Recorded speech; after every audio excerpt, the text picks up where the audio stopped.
سلام طعني هبله كورعتن فتواتن تخطاتلتي مدف سابوين تايمس لمون كبت المود نزع لزحرنا يوم حصرتن وانون زلنا مزينات تحزنا لكم مسينا لنا ننسنا مكتالكم نعدم فلما كانت عندنا تاتم نباخم كنبل منغستي ايرترا اسوار ايتوبيا زعنا سلسته مراخب او تحت قوزصر مئتاو زفلت انتخون مستن مراخب نلعلي شمنت اوارح عشيره ممصنحو 6 سريلانكان كم زلققو تقليسو زرزر حبريتا كهلونا يوم مسراوي تግራይ ተታሒዙ ዝተሰምዐ ኣዝዩ ዝሕጉስ ሓበሬታ እውን ኣብ መድላውና ተኻቲቱ ብሰዓቱ ናባኹም ክቐርብ እዩ ምስ ኣብ ትግራይ ዝረአ ዘሎ ናይ ቁጠባዊ ምንቅስቓሳት ዝምልከት ዝርዝር ሓበሬታ ሓዊስና ዋና ኣዛዚ ሰራዊት ምክልኻል ኢትዮጵያ ፊልድ ማርሻል ብርሃኑ ጁላ ልዕሊ 200 ሚልዮን ህዝቢ ሒዝና ብ2 ሚልዮን ህዝቢ ኣይንዕፈንን ብምባል ኣብ ልዕሊ ኤርትራ ኣዝዩ ዝሕዝን መልእኽትን መፍራሕን ፈኽራን ክሕልፍ ተራእዩሎ ዝርዝር ሓበሬታ ፊልድ ማርሻል ብርሃኑ ጁላ ክነስምዐኩም ኢና لايك كومنت شير سبسكرايب مغوار كيتزنقو ببزلخمو سناي صانح تكبرلنا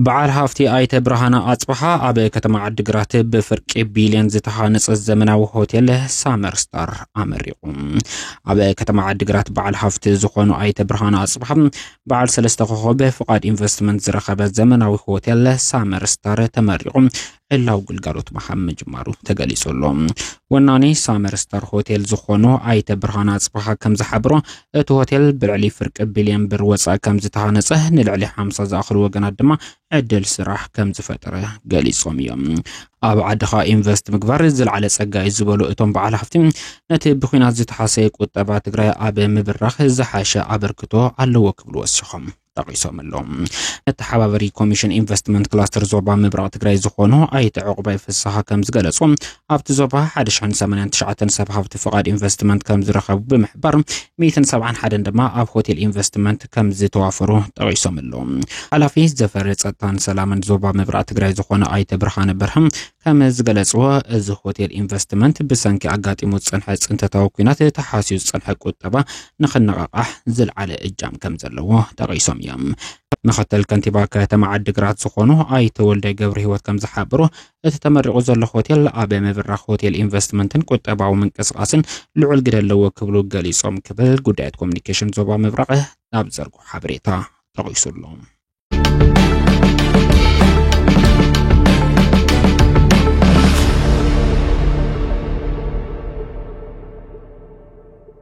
كوميشن حربينياتات تግራይ ካብ ሃገር ኣሜሪካ ሲያትል ካብ ዝነብሩ ተጋሩ ካብ ዝተላኸ $150,000 ንስሳ ጉዳት ኩናት ትግራይ ሕክምና መጥባሕቲ ጎሎ የካይድ ከም ዘሎ ምክትል ኮሚሽነር ሓርበኛታት ትግራይ ተጋዳላይ ማሕረ ኣሰፋ ገሊጹሎም እቶም ምክትል ኮሚሽነር ነዚ ዝገለጹ ሎም 15 ጥቅምት 2018 ዓመተ ምህረት በአቆጻጽራ ግዝ መጥባሕቲ ጎሎ ኣብ ዝተገበረሎም ጉዳት ኩናት ትግራይ ዑደት ኣብ ዝተኻየደሉ እዋን እዩ እቶም ምክትል ኮሚሽነር ናይ ጎሎ መጉዳእቲ በጽሕዎም ዝሳቀዩ ዝነበሩ حكمنا زرخبو سسا قودات كوينات تقرأي مخوانم دحر مقلص بمتحبار كوميشن حربينيات تقرأين ما خلطعنا سراوي تقرأي زقبر زلو وفري حكمنا متبحت قولو عزيوزن أدكم زخونه تغيسوم اللو كابزي بتوسخي تقادا لمحاري حاجز نزقبر الوغنات كابل بيبي مسكن حزوان عوش تعدي خون أبي وطع زركبو تقارون فتوتو تقارون نقودات كوينات تقرأي عدلا يزبل حاجز كقبرون تصوعيت أقريب اللهم متبحتي زي تقبر اللهم قودات كوينات تقرأي بوغنم بقوانو عدلا يزبل حكمنا بزي مركبهم نحموش تعامتات زاكل الناس ساقيو كم صنحو دحر مقلاس حز تقبر اللهم متبحتي حقوسات كم زقبرهم تقيسوم اللهم أبي موداتا اتوم تحكمتي كاب الزنبرو وسقاي نخقالاقلهم أب أمريكا زنبرو وغنات زقبرو حاقز بممسكان سان حكمنا نزي ساقيو زلو بسعوتمون أخول حكمنا كرخم أوشت عدن وزان زركب تقارون فتوت تقارون عدلاي حاقز قبرهم تصوعيت أغريبو من اللهم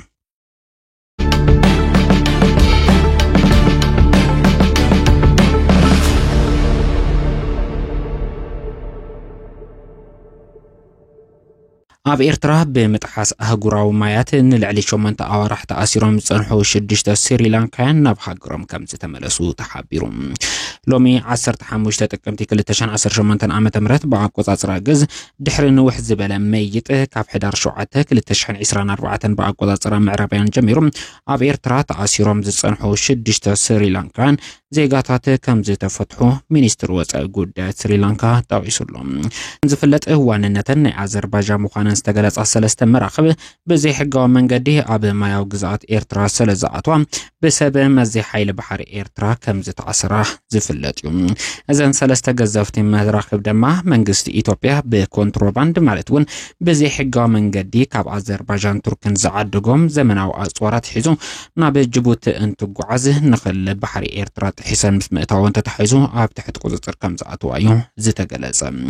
ኣብ ዝቕንያት ምስ ጉዳይ ተታሒዙ ዝወጽ ሓበሬታ ከም ዘመላኽቶም መስተን መራኸበ ኣብ ትሕቲ ቁፅጥር ዝኣተው ኢትዮጵያን ከም ዘለው ዝተጠቐሰ እንትኸውን መንግስቲ ኢትዮጵያ እንተተኻኢሉ እተን መራኸበ ምስ ሙሉእ ኣጽዋርን ክልቀቓ እንተዘይተኻኢሉ ድማ መስተን መራኸበ ዝተታሓዙ ኢትዮጵያን ንኽልቀቑ ብመንገዲ ስዑድ ዓረብ ምስ መንግስቲ ኤርትራ ኣብ ዘተ ከም ዝጸንሐ ይኹን እምበር እቲ ዘተ ብዘይፍረ ከም ዝተበተነ ክፍለጥ ተኻኢሉሎም ይኹን እምበር ሰራሕተኛ እተን መራኸብ ዝኾኑ 6 ስሪላንካውያን ድሕሪ ናይ 8 ወርሒ ዘተን መይጥን መንግስቲ ኤርትራ ከም ዘለቀቆም ሚኒስትሪ ጉዳያት ወጻኢ ስሪላንካ ኣብ ዝዘርግሑ ሓበሬታ ጠቂሱሎም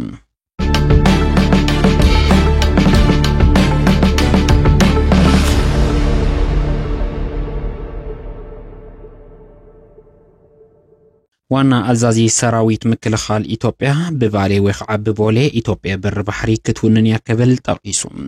እዚ መደሩ ድማ እንተስ በሰላም እንተስ በኹናት ኢትዮጵያ በር ባሕሪ ክትረከብ ያ ዝብል ሐሳብ ዘንጸባረቀሉ እዩ እንዳተባሃለሉ ይርከብ